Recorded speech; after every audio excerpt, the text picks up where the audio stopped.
It is truly my distinguished honor and pleasure to be joined by General John Kelly. He's just known in Boston as John Kelly. He is active duty. He is, in fact, the head of Southern Command based in Miami. They oversee the Caribbean. They oversee Latin America. General Kelly, thank you so much for coming on WRKO. That's a real pleasure.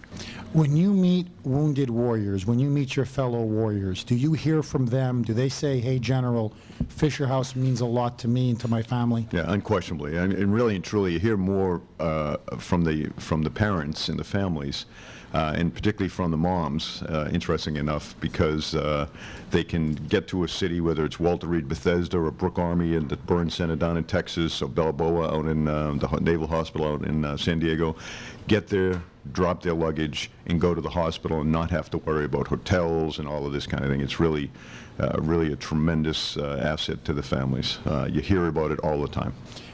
Do you think it's time, the way we saw under the 80s under Reagan, with Nancy Reagan saying just say no to drugs, do you think it's time for us to have a real war on drugs?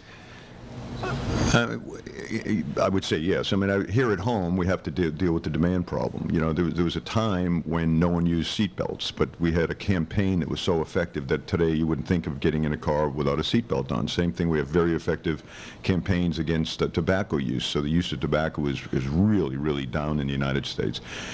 There's a lot of campaigns that are very, very effective. So it starts here at home.